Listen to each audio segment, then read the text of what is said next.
start. Hi, I am Dr. Puneet Khanna. I am Head of Respiratory Medicine at Manipal Hospital, Dwarka. Today I am going to talk about a very important topic, allergic rhinitis. It is said that allergic rhinitis, although it sounds very trivial, but it's a very major disease of nasal and respiratory system, which causes very significant morbidity and impaired quality of life in people who are suffering from this disease. So what is basically allergic rhinitis? Like the name suggests, it is allergy of the nose and the upper airways. And this leads to a significant problem which is manifested by repeated sneezing, watering of eyes, post-nasal drip, and it can eventually lead to asthma. So it has been seen in many studies over the years that allergic rhinitis is a precursor for asthma, both in children as well as in adults.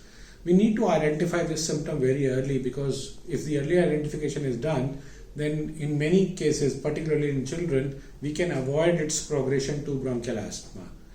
I'll be going very briefly on symptoms of allergic rhinitis and the etiology of it.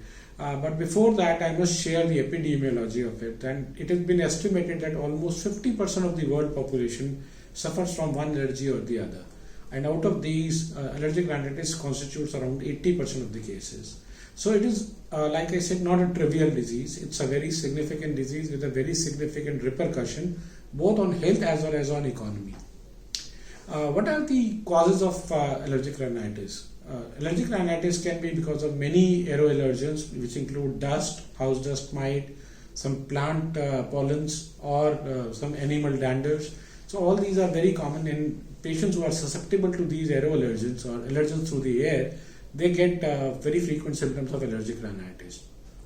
The symptoms of allergic rhinitis, they range from repeated sneezing, maybe 15 to 20 sneezes early morning the moment patient wakes up, and a significant amount of people also get post-nasal drip and repeated throat clearing. So this kind of symptoms, they are virtually diagnostic of post-nasal drip and allergic rhinitis. You may have seen many children also rubbing their noses frequently and having a crease on their nasal bridge, and these children also suffer from allergic rhinitis. What are the major other diseases which we can see with rhinitis? They include bronchial asthma. So almost around 98% of patients of asthma do have coexisting allergic rhinitis, and likewise 80% of people with allergic rhinitis go on to develop asthma in some form or the other. Now I come to how to manage symptoms of allergic rhinitis and how to prevent this disease. So prevention actually lies in prevention of allergens. There is nothing better than preventing yourself from dust, from pollens, from all kind of exciting factors that can lead to allergic rhinitis. Starting from your home, patients who are having allergic rhinitis need to avoid using carpets, curtains. If they have allergy with pets, they need to avoid contact with pets. And in children, sometimes it is very important to tell them that they should wash their hands properly and eat hygienic food and avoid street food so that they don't get allergic rhinitis symptoms. The other very important cause of allergic rhinitis is sometimes second-hand smoke or pollution, or the indoor pollution, which can be because of cigarette smoking or agarbattis, dhua, and all that stuff which is there in our house, or sometimes burning of the biofuel or wood, that can also lead to aggravation of symptoms of allergic rhinitis.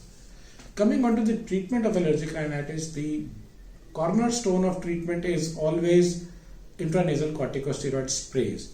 So if the sprays are used effectively and regularly, it prevents almost all the symptoms of rhinitis. It is also very important to take these medications regularly throughout the year, because even in the absence of acute exacerbation or acute increase in the symptom, there is a certain minimum amount of inflammation that will always go on in your nasal cavity, and people of rhinitis will keep on having symptoms throughout the year. Particularly they are increased during change of season, so they should optimize their medication.